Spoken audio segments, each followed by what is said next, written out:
Brought to you by V-Guard, co-powered by Sensodyne and Vimal. పలుకులలో Kesari. BRS మధ్య చీకటి ఒప్పందం ఉంది అన్నారు తెలంగాణ సీఎం రేవంత్ రెడ్డి. దళిత, గిరిజన, బీసీల రిజర్వేషన్లు తొలగించేందుకు బీజేపీ కుట్ర చేస్తోందంటూ ఆరోపించారు. అయితే రేవంత్ రెడ్డి కామెంట్స్ కి కౌంటర్ ఇచ్చారు ప్రధాని మోదీ. ఇద్దరి మధ్య డైలాగ్ వార్ ని ఇప్పుడు చూద్దాం. బీజేపీ బీఆర్ఎస్ ఒప్పందం జరిగిపోయింది.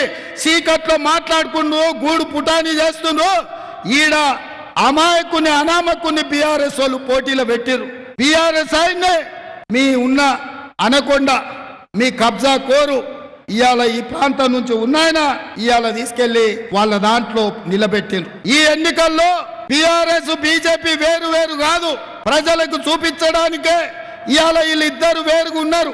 వీళ్ళిద్దరు ఆలోచన, వీళ్ళిద్దరు ఎన్నికల విధానం ఇవాళ బీజేపీ బీఆర్ఎస్ ఒక్కటై ఎన్నికలు వస్తున్నాయి.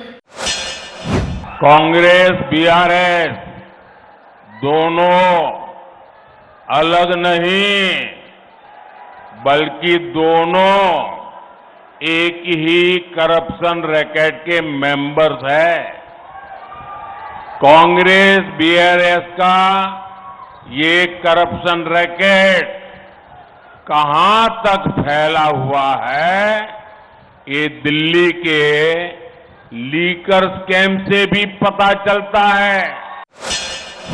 ఒక పక్కన బీసీ జనాభా లెక్కగట్టి రిజర్వేషన్లు పెంచాలని మేమంటుంటే బీజేపీ నాయకులు నరేంద్ర మోడీ, అమిత్ షా నుంచి మొదలు పెడితే జేపీ నడ్డా వరకు, బండి సంజయ్ వరకు, కిషన్ రెడ్డి వరకు, ధర్మపురి అరవింద్ వరకు బీజేపీ నాయకులు రిజర్వేషన్లను రద్దు చేస్తాం, మాకు 400 సీట్లు ఇవ్వండి అంటున్నారు. అంటే నేనేమన్నా, మీకు 400 సీట్లు ఇస్తే దళితులకు, గిరిజనులకు, బలైన వర్గాలకు నష్టం జరుగుద్ది.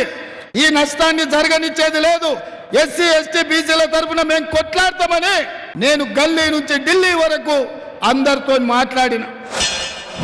जब तक मोदी जिंदा है मैं